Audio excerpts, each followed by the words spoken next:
निबंध आज के टॉपिक है विकसित एवं विकासशील देशों में मानव अधिकारों को लेकर दृष्टिभेद। 1, 2, 3 स्टार्ट।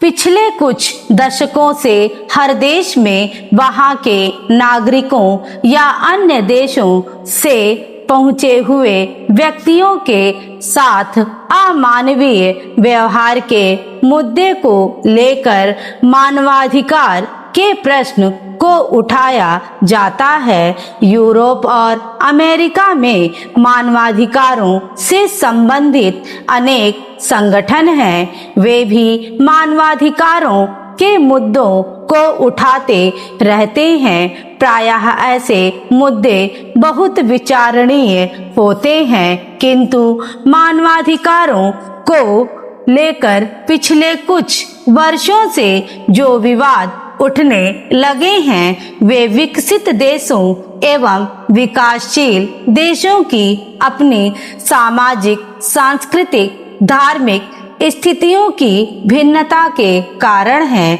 विकासशील देशों में गरीबी एवं बेरोजगारी एक आधारभूत समस्या है।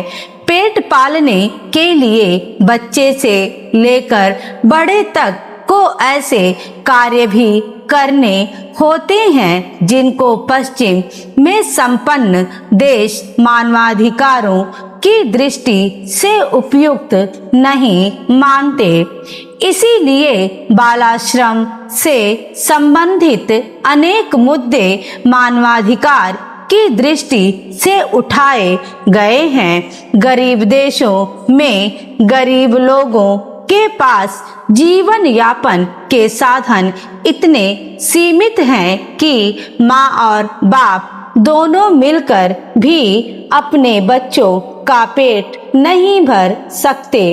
ऐसी स्थिति में बच्चों को स्वयं भी घर में या बाहर काम करना होता है। पश्चिम के देश अन्य देशों की आर्थिक संरचनाओं को सही परिप्रेक्ष्य में समझे बिना ही ऐसे मुद्दे को भी बालाश्रम अथवा मानवाधिकार का महत्वपूर्ण मुद्दों बना लेते हैं। यद्यपि भारत एवं अन्य विकासशील देशों में बहुत कम उम्र के बच्चे ही अपने स्वास्थ्य एवं शिक्षा के आधारभूत अधिकारों से वंचित कर दिए जाते हैं। जो बच्चे कांच, गलीचा, अधातु के बर्तन बनाने, नगीने, घिसने, खनन आदि के कार्यों में रत हैं, वह स्थिति उनके समुचित विकास के विरुद्ध है। इसलिए ऐसे बच्चों को इन रोजगारों से उठाकर उनके विकास को समुचित अवसर प्रदान करने के लिए भारत के संविधान एवं कानूनों में ऐसे बच्चों के संरक्षण के लिए आवश्यक प्रावधान भी किए गए हैं। 6 से 14 वर्ष के बच्चे की शिक्षा को उसका मौलिक अधिकार बना दिया गया है, किंतु फिर भी सामाजिक एवं राजनीतिक जागरूकता के अभाव में बच्चों को अविकास एवं शोषण जारी है और अंततः वही मानवाधिकारों का भी प्रश्न बन जाता है। इसलिए कई विकसित देशों ने बालश्रम से निर्मित वस्तुओं के आयात एवं उपयोग पर प्रतिबंध लगा दिया है।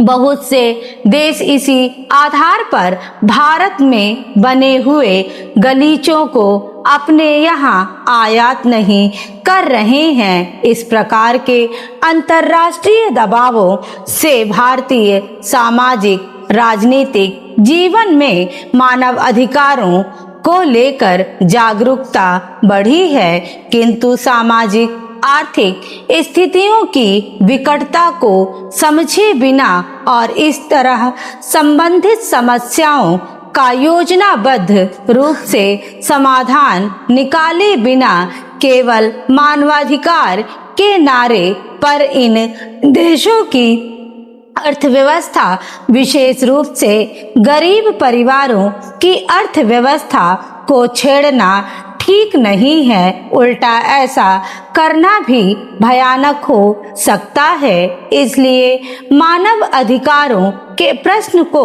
बच्चे के संभाव्य विकास की दृष्टि से अवश्य देखना चाहिए। स्टॉप।